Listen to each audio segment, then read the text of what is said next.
In the past few weeks, the Identity V community has been in an uproar.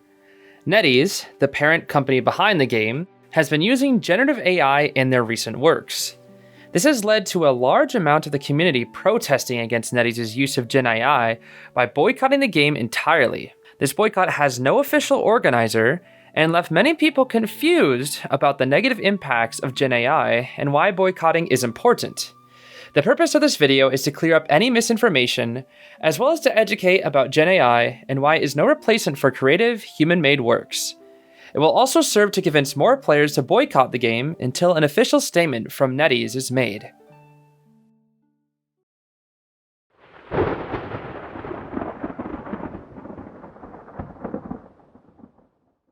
In the modern day, artificial intelligence, or AI for short, is commonly present in our daily life.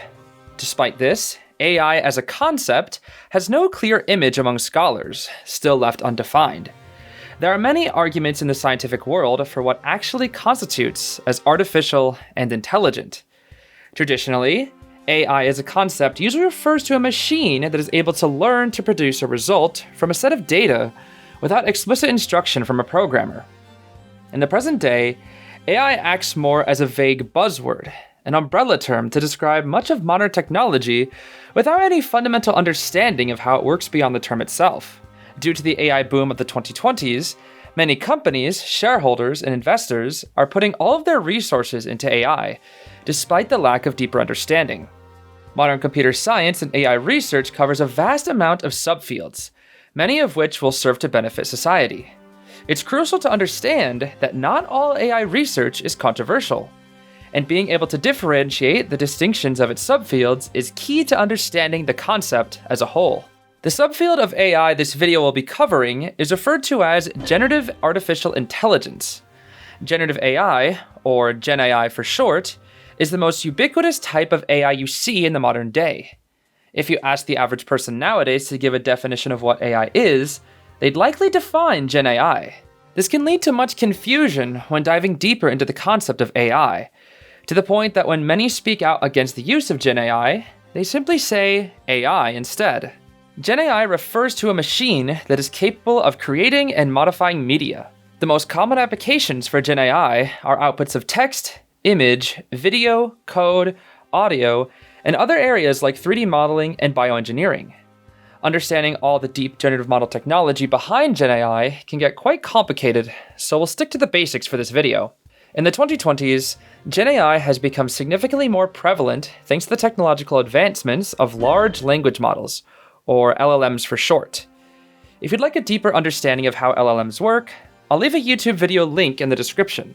To simplify, an LLM is a sophisticated mathematical function that predicts the next step or application of a piece of media. The LLM learns this by pulling from a set of data, with the most complex models using the entire internet as their dataset. For example, this technology is what allows ChatGPT to be possible. As stated prior, the advancements in LLM technology are still rather recent. Due to its rapid growth in recent years, the challenges that come from its implementation into the industry have yet to be fully explored. While this video will heavily criticize the use of LLMs in the industry, it's key to keep in mind this technology isn't inherently evil, but rather poorly implemented into the industry, without proper attention to the many adverse side effects it brings.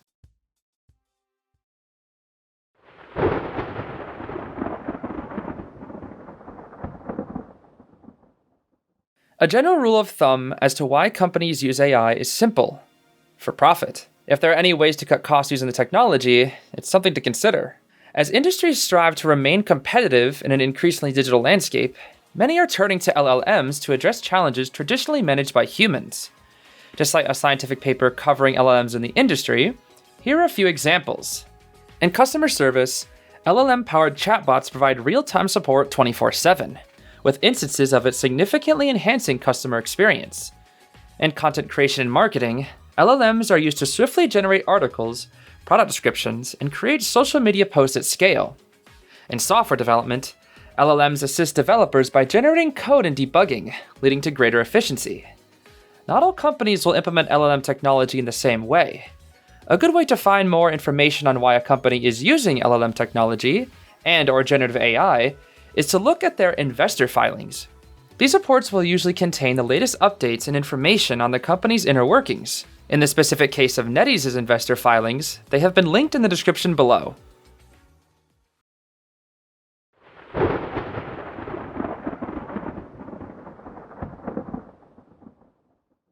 Upon first glance, GenAI can seem quite enticing. A machine capable of rapidly creating media can have many applications, especially in the entertainment industry in this case. Due to its recency and initial harmless appearance, many are left confused as to why many consider GenAI so bad. It's crucial to keep in mind that the negative impacts cover a wide range of topics, ranging from social ethics to environmental concerns and legal activity. In this section, we'll cover a few of the most common negative impacts of GenAI. GenAI steals from artists. As mentioned earlier, LLMs need a set of data to work with to be able to produce results. While not always the case, many models are trained off of publicly available artworks online. Some argue due to their publicity, it is okay for the LLM to train off of the public work, similarly to how a human could use it as a reference. This argument falls apart quickly once you dissect it. Firstly, most artists make their work publicly available to share with other humans to enjoy. They never once consented to having their work be run through a machine. Distribution is not the same as permission of use. Unfortunately, this is something modern copyright laws are behind on. Secondly, most artists do not want their works to be stolen. This goes for humans as well. Before GenAI, artists had to deal with human people tracing their artworks and passing it off as their own. While referencing an artwork or style to adapt to your own pieces is commonly accepted, tracing, outside of done for self-study, is art theft. Now apply that logic to a machine, something that can absorb thousands of works and produce a similar looking amalgamation at inhuman speeds. Different models can be fed specific art styles to adjust its parameters, and with some added noise, can create a surface-level work that can be uncannily similar to the original pieces. If most artists see a fellow human tracing their work as stealing, think of how it feels when a machine does it. It completely cuts out any creative process or intellectual thought put into the design, composition, or intent behind the original piece, opting for a heartless, algorithmic copy-paste slop. Slop is the word that is referred to by GenAI works, as in most cases, it is cheap, low quality, and uninspired. This is usually because companies, which are profit-driven, are incentivized to produce low-quality AI art for the bare minimum job. GenAI is hurting the environment. We covered earlier that LLMs need large data sets in order to function. However, the environmental footprint of developing and operating any AI-based system is another concern. This gets amplified for GenAI-based systems due to the demanding technical requirements for training and running large models and their high implicit energy consumption. Sustaining society's demand for AI consumes a significant amount of resources. Data centers, where AI processing occurs, require massive amounts of electricity and a lot of fresh, drinkable water for cooling. Additionally, most of the electricity required to run data centers is generated by burning fossil fuels, further contributing to climate change. This also causes problems with grid load. As it uses so much energy in the grid, it decreases the electrical quality of other things like appliances, thus reducing their lifetime. The average citizen has no power in determining where private companies can install these data centers. This leads to locations popping up near neighborhoods, reportedly in Black communities. These data centers burden these communities with low air quality, reduced drinking water, higher utility rates, and noise pollution. The noise output from the centers creates an endless low hum, at times enough to vibrate nearby homes, leaving many nearby struggling to even sleep. More efficient, less energy-consuming AI models are currently being researched, alongside alternative cooling options for the processors. However, there's no guarantee this research will be adopted. Companies can scrub out pollution, but choose to dump it because it's cheaper. There is a need to push for accountability from the public to drive governments to force companies to regulate these practices, otherwise, they will likely stick to the cheapest option. As we move toward a more technological future, we should remember that there's always room for innovation towards sustainability. GenAI visual and audio deepfakes. Deepfakes have become increasingly sophisticated over the past decade, as a result of low cost and ease of creating such media using GenAI tools. They are authentic media designed to impersonate individuals, such as celebrities or politicians, and are created to entertain or manipulate the viewers. For example, before Donald Trump's official arrest in August 2023, there were deepfakes depicting his arrest in March earlier that year. This is just one example of how GenAI carries potential for abuse and can be extended to other areas of daily life, such as fraudulent service offers, identity theft, or fake shops. The availability of GenAI models provides starting points for new applications and business models for misuse and criminals, ultimately being leveraged to spread misinformation and influence the media and politics, or to defraud individuals and businesses. Such issues, combined with low-quality data and bias, provide a preview of potential social and ethical harms that may result in discrimination, exclusion, toxicity, and information hazards. GenAI and RAG poisoning. Retrieval Augmented Generation, or RAG for short, is an AI framework for improving the quality of LLM-generated responses by grounding the model on external sources of knowledge to supplement the LLM's internal representation of information.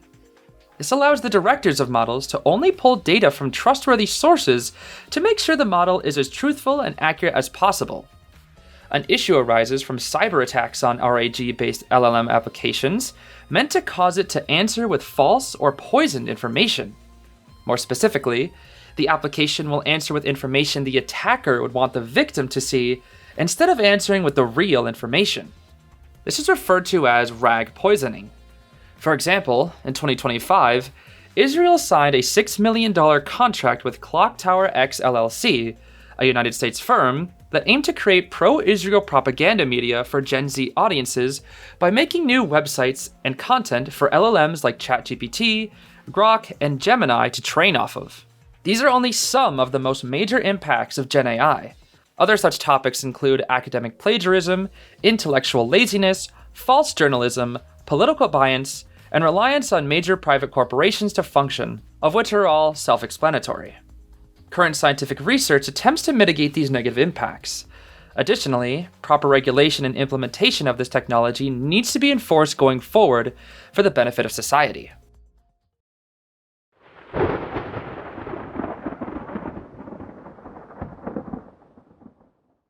Over the past couple weeks, the Identity V community has found a surplus of GenAI artworks used in the game and in marketing material. We'll cover some of these examples later, but to direct the usage at its source, we need to take a look at NetEase's stance on AI. Since the early 2020s, NetEase has been researching how to cut development costs with AI. In their 2025 fourth quarterly earnings release document, we have words from the CEO and director of NetEase, William Ding, regarding the company's stance on AI. Under the recent operational highlights section of the investor filings document, it reads, "After years of concentrated, purposeful effort, achieve comprehensive integration of AI across the full game development and gameplay innovation cycle, from art and design to programming, animation, and quality assurance, strengthening high-volume, scalable production and enabling the smooth rollout of dynamic, AI-native gameplay features in multiple flagship titles." As for the CEO's words from the document, quote, "We concluded 2025 with another healthy quarter, reflecting the durability of our long-term game operations and the growing impact of our global titles," said Mr. William Ding, Chief Executive Officer and Director of NetEase. "AI has become a foundational competency for our development and operations. We have been systematically applying AI throughout game development and gameplay, where it is already driving meaningful improvement in production efficiency and unlocking new interactive experiences for our players that were previously out of reach. Looking ahead, we remain focused on delivering exceptional experiences across the NetEase family of businesses. By fostering a creative talent ecosystem, deepening collaboration with partners worldwide, and thoughtfully advancing our AI application capabilities, we aim to further extend the longevity of our franchises while continuing to deliver innovative experiences to create even greater value for our global players and shareholders alike," Mr. Ding concluded. According to Mr. Ding, who I might add is a billionaire and the fifth richest man in China, GenAI has long since been the next innovative step for NetEase. Looking at an interview from 2004, we can get an idea of Ding's vision for business. Smart guys seize opportunities and never let them slip between their fingers, is one of his statements. Another being, my goal is simple, to do what I can to make NetEase the best. To Ding and the other higher ups at NetEase, GenAI to them is likely another of these opportunities, just another way to grow the company with modern tech. Though, this is merely conjecture. In the Identity V community specifically, the GenAI works have finally made their way through the pipeline and into the main game these past few weeks.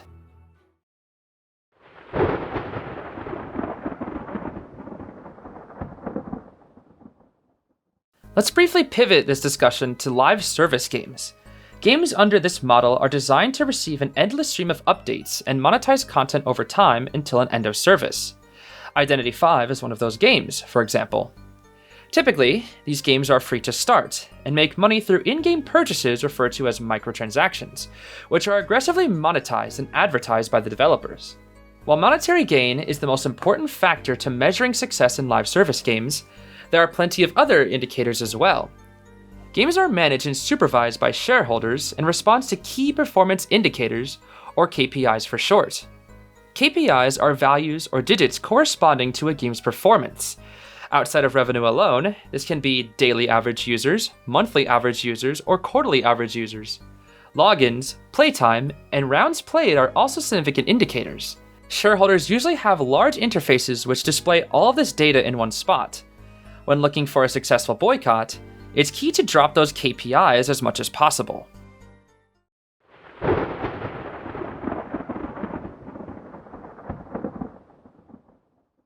Regarding NetEase's use of GenAI, there's actually some good news. In their annual 20-F form for 2025, they have a section dedicated to the risks relating to AI technologies. The company recognizes that the market for products and services regarding AI technologies are rapidly evolving and consumer acceptance remains uncertain. The reason for the boycott is to prove to the higher-ups at NetEase that we do not want AI-generated content in our game. We need to take their uncertainty and prove to them what we, the consumer, want. In the past couple weeks, the community has expressed great frustration toward the company for their use of GenAI. This has led many community members to call for a boycott. While many members of the community have joined this movement, some have been left confused about the details. In some cases, overly performative members even began to harass fellow members and artists over not meeting their demands. Some members don't even think a boycott will change anything. Historically, it's important to remember that many boycotts are successful in bringing about change. If you want to learn more about boycotts and how their impact matters, I suggest looking into the SeaWorld boycott as it's a great starting place. For now, let's cover the outline of the Identity V and NetEase boycott we'll be participating in as a community. The boycott. The Identity V community will not log into the game or spend any money on microtransactions until NetEase has made an official statement regarding the use of generative AI in the game. This will begin today, April 23rd, as it is the start of a new season in the game, and will end when NetEase makes an official statement. In addition, the community will make their stance on GenAI known by writing genuinely concerned reviews, no spam, on the public app stores and directly to NetEase's email addresses. For social media posts, respectfully spread the word to your fellow community members. Include hashtags of the game in NetEase alone. Do not target Joker Studios or commissioned artists. More importantly, include the NetEase stock code, $NTES, so investors can see it. It will behave like a hashtag. Do not harass or bully your fellow members into joining. Educate, don't shame. If someone won't join, refocus your efforts on those who haven't decided yet or back toward NetEase. Harassment of any kind is not tolerated. As for some general rules to follow, let's go over some do's and don'ts. Do voice your complaints on social media and include the NetEase stock code $NTES. Do make sure your complaints are directed toward NetEase and NetEase alone. Do unfollow official Identity V social media accounts. Do remember that not all developers have the leverage to decide whether AI is used or not. Do attempt to convince others to join the cause while remaining respectful and informative. Do remember the fight against GenAI is industry-wide, not just for IDV. We aren't alone. Don't log into Identity V or spend any money on the game. Don't log in after April 23rd is over. The boycott is indefinite until NetEase responds. Don't harass Joker Studios or any artists involved in the game. Don't accuse artists of using AI if you aren't sure. This only harms them. Don't harass your fellow community members who won't participate. They aren't worth our time. Don't harass pro players or content creators whose financial stability depends on this game. Don't use the boycott as an excuse to morally grandstand to your peers. And don't lose sight of the actual goal of the boycott.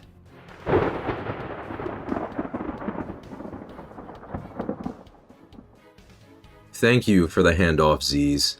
Hello everyone, I am Zeus IDV, and I've been making content on Identity V for about the last 2.5 years. While Z's has spoken to you all about the negative effects GenAI has on the community and society as a whole, I'm here to speak on further concerns behind the boycott.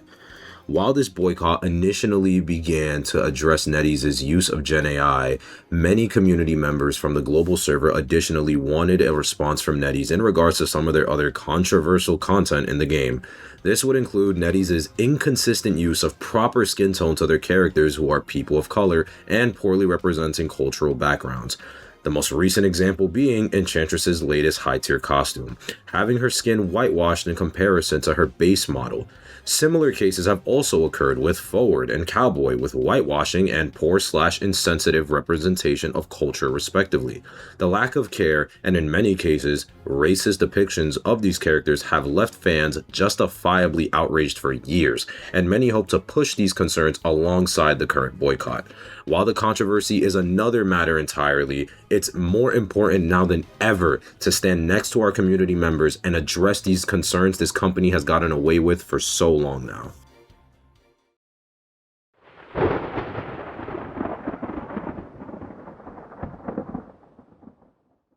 As of today, April 23rd, there has been no official statement made by NetEase. However, evidence of the current movement has led to multiple news articles covering the boycott and NetEase's use of AI. Not only that, but the Identity V social media accounts have not posted any AI artworks in the last few days. Works expected, such as the Dentist Chibi release art, have yet to be released, and the other recent pieces have had signs of rushed work. While we don't want the illustrators at NetEase to work under these circumstances, many have taken this as evidence that NetEase is calling for rush orders to fix previous GenAI-related artworks. There have even been cases of artists commissioned by NetEase to make their works look less AI. You could argue that these are coincidences, but when multiple coincidences overlap, an overlying intent is usually revealed.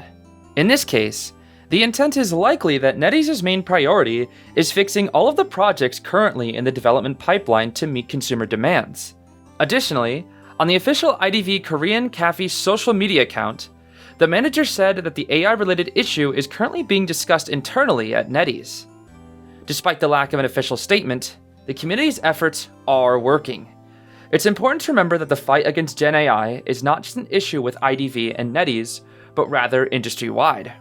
We aren't alone, as this is a part of something much bigger. Many developers have spoken out on the use of AI, describing its inability to innovate or produce high-quality products that people expect. It's up to us to stand by these developers and our fellow community members in a united agreement. Since NetEase is a huge company in China, many companies are looking at them and how they will handle this situation. This could go much further beyond just Identity V. For me personally, I will be joining my fellow community members in the boycott, only creating alternative forms of content that I can share with fellow fans of the game. It is my hope that in the future, I can return to creating content on this game I've come to love in the past few years. If NetEase continues pushing generative AI into this game, I will step down as a content creator this fall. Until then, I'll be fighting alongside you all against the use of GenAI in this game. Thank you for listening.